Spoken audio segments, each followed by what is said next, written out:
Shalom. First and foremost, I want to give all praises, honor, and glory to Yahweh, Bahasham, Yahweh Shai, Bahasham, Recha Kodash. Double honors to the elders and the apostles of Great Millstone, and peace and blessings to the elect. And today we're going to go into the book of Psalms, the 39th chapter, the vanity of life. To the chief musician, even to Jeduthun, a psalm of David. I said, I will take heed to my ways, that I sin not with my tongue. Right, so I'll be careful. I'll watch my ways, lest I sin, even in my words. I will keep my mouth with a bridle. Right, a bridle is this. Okay, it's used to control, like a horse. A bridle, the headgear used to control a horse, consisting of buckled straps to which a bit and reins are attached.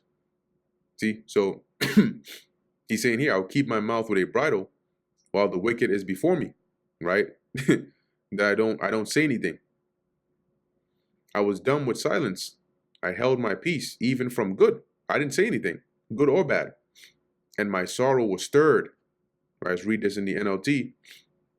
It says here, but as I stood there in silence, not even speaking of good things, the turmoil within me grew worse. My heart was hot within me. That's his mind. His mind was stirred up. While I was musing, right, thinking, the fire burned. Then spake I with my tongue, similar to what Jeremiah was saying, right? That he would not speak concerning the Lord, but in the word of the Lord was like a fire in his bones.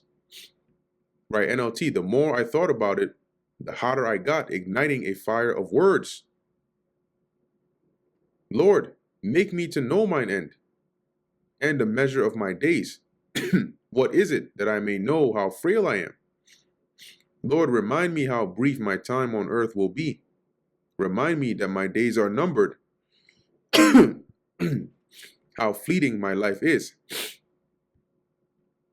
Behold, thou hast made my days as an handbreadth. Damn. It says here, and mine age as nothing before thee. Verily, every man at his best state is altogether vanity.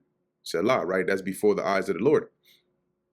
It says in the NLT, you have made my life no longer than the width of my hand, an handbreadth. A metaphorical speech, but it's like saying, you've cut my life short. My entire lifetime is just a moment to you. See, to the Lord, it's like, like I said in a different psalm, right? When going through it, it's quick. It's like that, boom, a handbreadth. Like to the Lord, it's like a breath. At best, each of us is but a breath. That's why he said, altogether it's vanity. Surely every man walketh in a vain shoe. Surely they are disquieted in vain. He heapeth up riches and knoweth not who shall gather after them. Similar to what Solomon said. Right, we are merely moving shadows, and all our busy rushing ends in nothing. We heap up wealth, not knowing who will spend it. Because once we're done, after we've heaped it up and we're gone, you don't know where it's going to go. Is it going to go to your descendants? Is somebody going to rob you? What's going to happen? And now, Lord, what wait I for? My hope is in thee. See, so our hope is in the Lord, right? We're not waiting for anybody else but the Lord, right? And so, Lord, where do I put my hope? My only hope is in you. See, you got people in the world today, they put their hope in their guns and their weapons. They put their hope in money. They put their hope in idols. But all is going to fail them. Because the one place to put your hope is where? In Yahweh, Bahasham, Yahweh Shai, the one true living power. Deliver me from all my transgressions. Make me not the reproach of the foolish.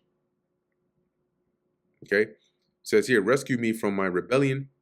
Don't let fools mock me. I was dumb.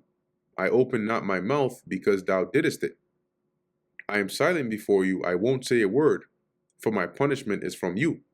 Right? I'm not going to speak against it because it came from you. Right? And in another psalm, right, David mentioned, it might have been Psalm 51, right, when he mentioned here. Let's actually go there real quick just to get the point. Yeah, in verse 4, right? Against thee only have I sinned, and done this evil in thy sight, that thou mightest be justified, see, when thou speakest, and clear when thou judgest. See, so that's why he said, I'm not going to speak, because you did it. You brought this upon me. Remove thy stroke away from me, for I am consumed by the blow of thine hand. Kind of like what Job said, right? It says, but please stop striking me. I am exhausted by the blows from your hand. And sometimes, it feels like that, right? The Lord is, he's punishing you, but he's it's like, it's constant. Car breaks down, then this happens, then this happens. Then, and it's just like, it's nonstop.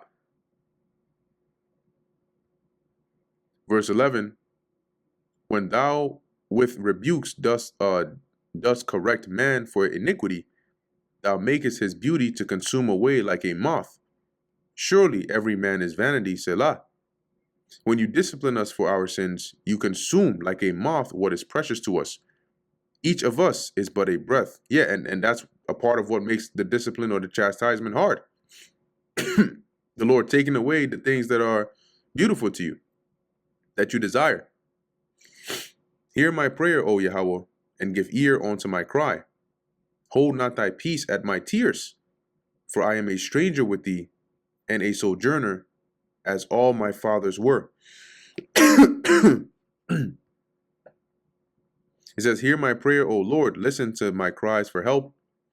Don't ignore my tears, for I am your guest, a traveler passing through, right? Because we live so temporarily here on the earth, right? We're like travelers, we're like pilgrims, as it says, a stranger or a sojourner passing through, as my ancestors were before me.